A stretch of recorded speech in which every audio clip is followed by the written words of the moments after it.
Good morning, 11th standard. Today we come with another topic of equilibrium chapter, and that is NCERT back exercise problems. But until now we have discussed all the features of chemical equilibrium, like what is the difference in between physical and chemical equilibrium. Then what are the types of chemical equilibrium. फिर equilibrium constant क्या होता है, what are the factors which affect equilibrium, और आपका equilibrium constant की भी कौन कौन सी टाइप होती है, means how you can calculate, उसके ऊपर हमने प्रॉब्लम्स भी करी थी. Now I start thinking that before discussing about the ionic equilibrium, it will be better that the numerical problems which are based on the chemical equilibrium, we just discuss that also, and that's why today in my video I bring up the back exercise problems of NCERT exercise, whatever there are. There are till question number 34 number question तक जितनी भी problems हैं वो सारी chemical equilibrium की हैं आपकी back exercise में, और जो उसके बाद की प्रॉब्लम्स है वो आयनिक इक्विलिब्रियम में. So first we will discuss the problems based on the chemical equilibrium. फिर मैं अपनी नेक्स्ट वीडियो में आपका आयनिक इक्विलिब्रियम लेके आऊंगी. We will discuss about acids bases salts क्या होता है, डिसोसिएशन कांस्टेंट क्या होता है, इलेक्ट्रोलाइट्स क्या होते हैं, स्ट्रॉन्ग वीक इलेक्ट्रोलाइट्स क्या होते हैं. So we will discuss all about these things in ionic equilibrium, and then after that buffer solution, pH scale, pH के बारे में डिस्कस करेंगे. तो वो थोड़ा सा कहीं पे कॉम्प्लिकेटेड है, but don't worry, we will discuss each and everything, and the rest of the questions we will discuss after completing up the all the concepts which are involved in ionic equilibrium. तो आज हम बात कर रहे हैं NCERT back exercise problems की which are based on the chemical equilibrium. So हम first 34 questions की ही problems को लेके आएंगे जो important one है और जिनसे हमारे numericals होते हैं. तो the first question of the back exercise is your, that is, a liquid is in equilibrium with its vapor in a sealed container. Please सबसे पहली चीज अपनी एनसीईआरटी बुक खोल लीजिए, क्वेश्चन नंबर 1 निकाल लीजिए, अपना रजिस्टर निकाल लीजिए और नोट डाउन करना शुरू कीजिए साथ साथ. ठीक है. If there is any problem you feel in any question, just write down in the comment box and definitely we will solve it in my next video. ठीक है. Before moving up to the another one, ionic equilibrium. So a liquid is an equilibrium with its vapor in a sealed container at a fixed temperature. ठीक है. और suddenly क्या हो रहा है कि वॉल्यूम ऑफ कंटेनर इंक्रीज हो रहा है. तो पहला क्वेश्चन है initial effect of change on vapour pressure क्या होगा. तो ऑब्वियसली बेटा वेपर प्रेशर जो होगा वो क्या हो जाएगा, कम हो जाएगा, क्योंकि क्या हो गया, स्पेस बढ़ गया है. अब जब स्पेस बढ़ गया है तो जो अमाउंट ऑफ वेपर था वो अब क्या हो गया, डिस्ट्रीब्यूट हो गया न्यू स्पेस में, इंक्रीज्ड स्पेस में. So the vapour pressure goes on decreasing. ठीक है. Next, it is written over here also, you can note down it from, pause कर सकते हैं और आप लास्ट में फिर जब सारे क्वेश्चन डिस्कस हो जाएंगे तो यहाँ से भी नोट डाउन कर सकते हैं. Initially vapour pressure will decrease and because same amount vapour are now distributed in large space. Next question is, how do rate of evaporation and condensation change initially. तो बच्चे rate of evaporation हम states of matter में भी पढ़ चुके हैं. Rate of evaporation constant ही रहेगा, उसमें कोई change नहीं आएगा by increasing the volume. Obviously तो जितना इवेपोरेशन पहले हो रहा था वो ही होगा. जबकि अगर हम बात करते हैं रेट ऑफ कंडेंसेशन की तो that will be low initially, वो धीरे धीरे कम हो जाएगा. इनिशियली कम होगा पहले, फिर बराबर उसमें आएगा. वाई इट हैपेंस, ऑब्वियसली क्योंकि आपका स्पेस बढ़ा है. स्पेस बढ़ने से आपका क्या हो गया, मॉलिक्यूल्स पर यूनिट, आपके वॉल्यूम जो वेपर फेज में होंगे वो अब फ्यूअर हो जाएंगे, कम है, कम मॉलिक्यूल्स प्रेजेंट है. जैसे ही कम मॉलिक्यूल्स प्रेजेंट है तो जो नंबर ऑफ कोलिजन्स भी होंगे per unit time with that surface that also goes on decreasing. जब number of collisions भी per unit time कम हो जाएंगे तो obviously automatically condensation भी क्या हो जाएगी, decrease कर जाएगी. So rate of evaporation remain constant whereas rate of condensation that will be low initially. अच्छा, next जो है statement, what happens when equilibrium is restored finally? Equilibrium आ गया है evaporation और condensation के बीच में, and what will be the final vapor pressure? तो जब equilibrium आ गया तो obviously rate of evaporation is equals to the rate of condensation. equilibrium में तो यही होगा, backward बराबर फॉरवर्ड, जितना इवेपोरेट हो रहा है उतना ही कंडेंसेट हो रहा है, ठीक है। और फाइनली कंडीशन वेपर प्रेशर की क्या होगी? So obviously vapour pressure, final vapour pressure भी क्या रहेगा? उतना ही रहेगा जितना वो इनिशियली था या ओरिजिनली था, ठीक है। क्यों उतना ही रहेगा? व्हाई? अब वेरी सिंपल, क्योंकि वेपर प्रेशर जो है लिक्विड का वो किस पे डिपेंड करता है? टेम्परेचर पे, और टेम्परेचर हमारा जो है वो चेंज ही नहीं हुआ, तो that depends only on the temperature and not volume, तो उसमें कहीं कोई चेंज या बदलाव नहीं आएगा, ठीक है। अब आ जाते हैं क्वेश्चन नंबर 2 पे। ये कहता है कि केसी हमें निकालना है when equilibrium concentration of each substance, इसकी भी दी हुई है, इसकी भी दी हुई है, इसकी भी दी हुई है पर मोल में, मोलैरिटी में, ठीक है, ये सबकी दी हुई है हमें। And the equation they also given to us 2SO2 plus O2 gives 2SO3। बेटा ये इक्वेशन भी हमें गिवन है, तो हम इक्विलिब्रियम कांस्टेंट का फॉर्मूला लगाएं, that is ratio of active mass of product upon and active mass of your reactant raised to the power their stoichiometric coefficient। तो यहां से क्या बन जाएगी? Active mass of SO3 square, ये 2 है क्योंकि, अपॉन SO2 स्क्वायर 2 है into O2। Values put up कीजिए और कैलकुलेट कीजिए, इट कम्स अबाउट 12.29 पर मोलर, ठीक है। So this is the another one, second number question to you. And now we will move to the question number 3। Till the time please आप pause लीजिए और इस क्वेश्चन को करिए, नोट डाउन कीजिए बेटा अपनी नोटबुक में with the help of NCERT your book, register में नोट डाउन कीजिए। नेक्स्ट क्वेश्चन बेटा है हमारा क्वेश्चन नंबर 3, और क्वेश्चन नंबर 3 ये कह रहा है कि at a certain temperature and a total pressure, कितने का है? 10 raised to the power 5 pascal का है टोटल प्रेशर। आयोडीन वेपर्स जो है, iodine vapours that contain 40% by volume of iodine atoms, ठीक है। तो ये आयोडीन वेपर्स कन्वर्ट हो रहे हैं आयोडीन एटम्स में, and the equation is given to us and we have to calculate Kp, ठीक है। सो वेरी इजी, सबसे पहले आप पार्शियल प्रेशर कर लीजिए, पार्शियल, क्योंकि obviously if we have to find Kp तो we need the partial pressure of I square, partial pressure of I square upon partial pressure of iodine vapours I2 का, ठीक है। तो मैं पहले वो कैलकुलेट कर लेती हूँ। तो partial pressure of iodine atoms कितना है? मुझे दिया हुआ है कि आयोडीन वेपर जो है that contain 40% by volume of iodine atoms, ठीक है। तो आयोडीन एटम जो है वो 40% ले रहा है, तो आयोडीन 40/100 हो गया, परसेंट का मतलब आपका 100 ही होगा, तो 40/100।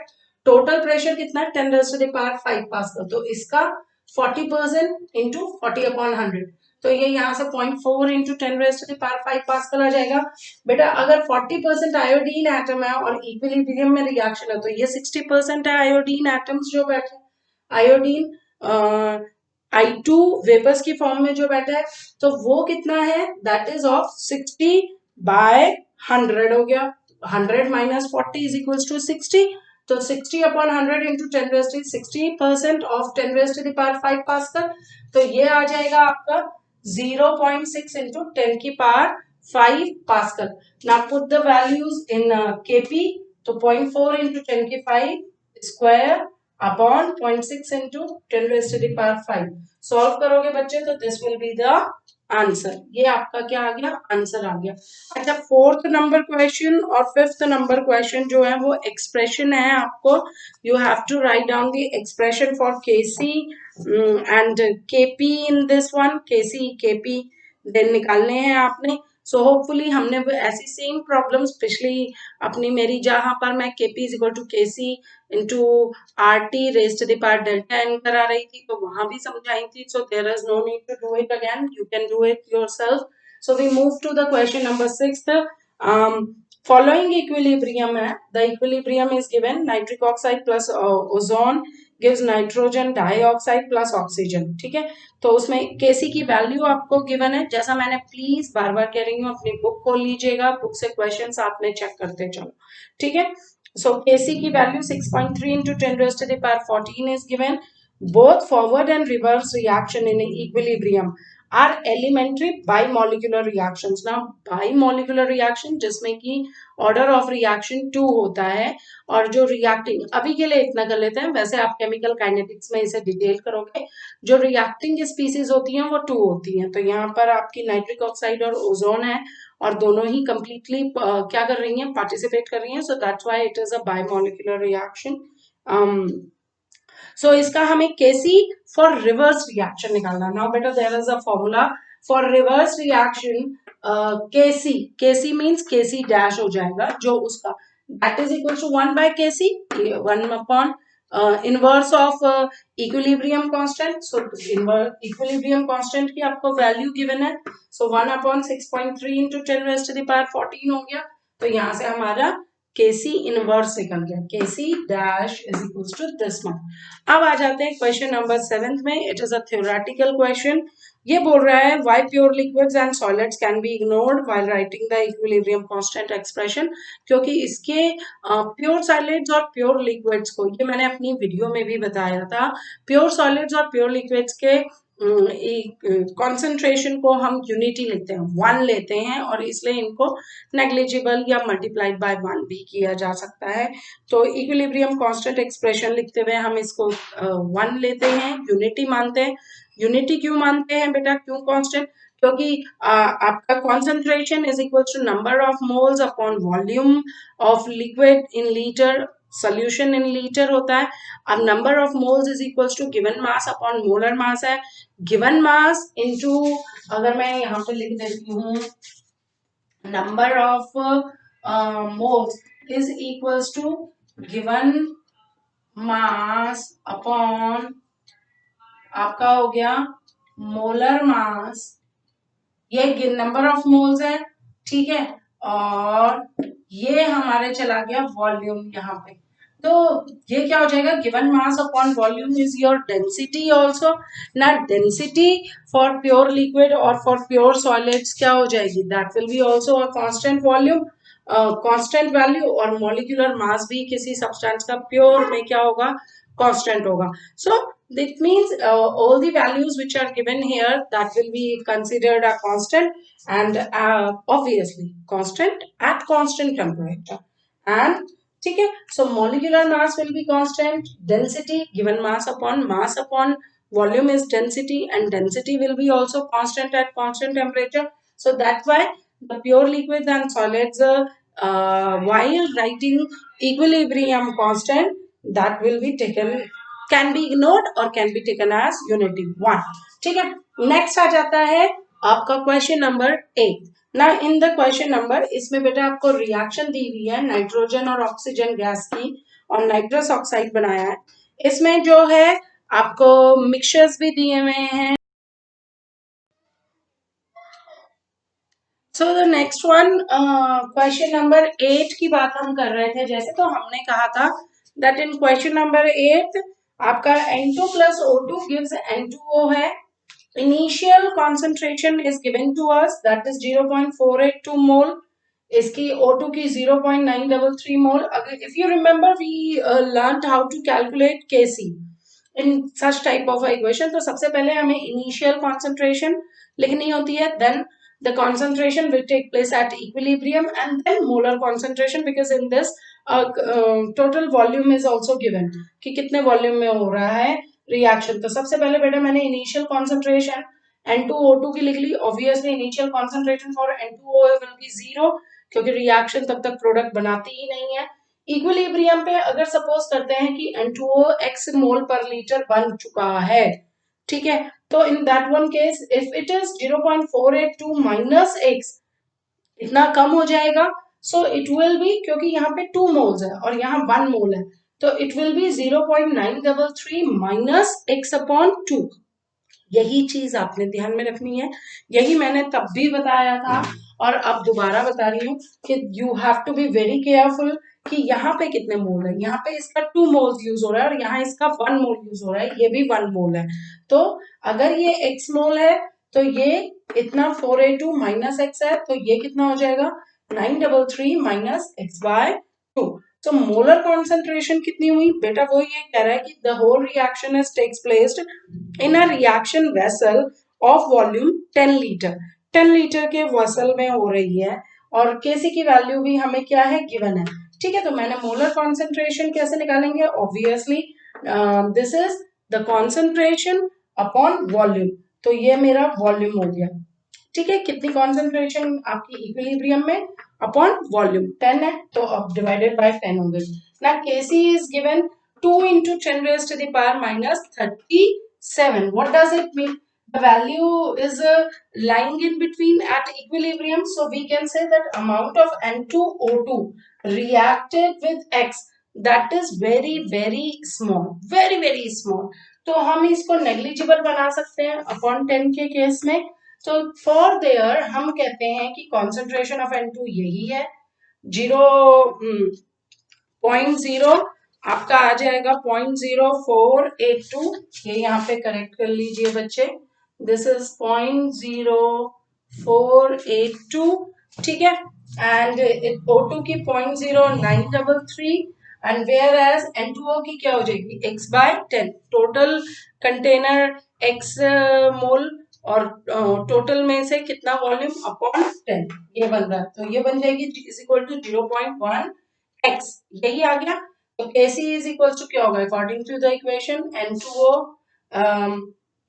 N2O आपका हो गया x and 0.1x and that gives, this is the equation, ये यहाँ पे 2 है। ठीक है, तो 0.1x का स्क्वायर अपॉन 0.0, ये यहाँ पे करेक्ट कीजिए 0.0482 का स्क्वायर इंटू 0.933। ना सॉल्व इट, कैसी की वैल्यू मेरे पास है, इसको सॉल्व करो, यहाँ से मैं x निकाल सकती हूँ। x की वैल्यू सपोज ये आती है, दैट कम्स आउट 6.6 इंटू 10 की माइनस 20, तो मल्टीप्लाइड विद बाय 0.1, तो मुझे किसकी कंपोजिशन मिल गई रिएक्शन मिक्सचर में, N2O की मिल गई, N2 की वी हैव, O2 की we have. So these are the reactant and product composition in this one case. ठीक है बच्चे, ओके बेटा, तो हमने क्वेश्चन नंबर टिल 8 तक कर लिया है। 9th question is also the similar one, उसके अंदर भी मैं बता देती हूँ आपको। उसके अंदर भी आपका यह है कि नाइट्रिक ऑक्साइड जब ब्रोमीन के साथ रिएक्ट करता है तो नाइट्रोसिल ब्रोमाइड देता है, और उसमें कॉन्सेंट्रेशन आपको नाइट्रिक ऑक्साइड की दी हुई है, ब्रोमीन की दी हुई है, कांस्टेंट टेम्परेचर बिल्कुल इसी तरीके से, और इवन नाइट्रोसिल ब्रोमाइड की भी the concentration is given to you. तो हमें क्या निकालना है, calculate equilibrium amount of nitric oxide and bromine निकालना है।